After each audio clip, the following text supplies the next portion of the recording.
Mas pinaigting na disaster response. Yan ang ipinag-utos ni Pangulong Ferdinand R. Marcos Jr. matapos ang pagsapit ng bagyong Krising.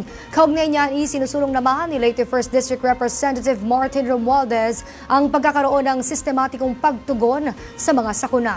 Ang detalye ay hahatid sa atin ni Sofia Potenciano.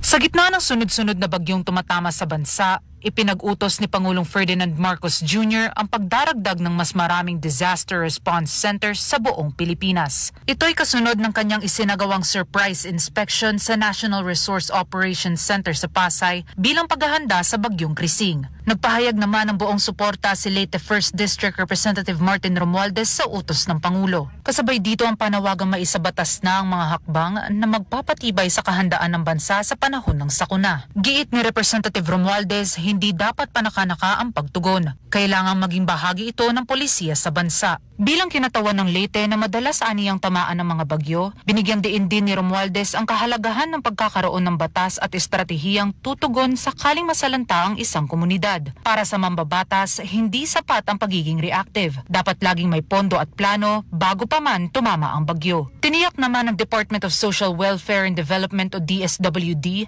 na may nakaabang na halos 2.9 billion pesos na pondo at libo-libong relief items sa higit 700 relief hub sa buong bansa. Kaugnay niyan, binigyang diin ni Representative Romualdez ang pagkakaroon ng legal na mandato sa pagtugon sa isang sakuna. Mababatid na noong 19th Congress ay isinulong niya ang House Bill No. 13 o ang pagtatag ng Department of Disaster Resilience. Ito ang pangunahing ahensyang tututok sa paghanda, pagtugon at pagbangon ng bansa mula sa kalamidad. Samantala, hinimok rin ni Representative Romualdez ang mga lokal na pamahalaan na iayon ang kanilang mga plano sa pambansang estratehiya para sa mas mabilis at organisadong pagtugon sa tuwing may sakuna. Habang lumalakas ang hamon ng kalikasan, patuloy ang pamahalaan sa kanilang pagpaplano ng sistematiko at mas maagap na pagtugon sa mga sakuna.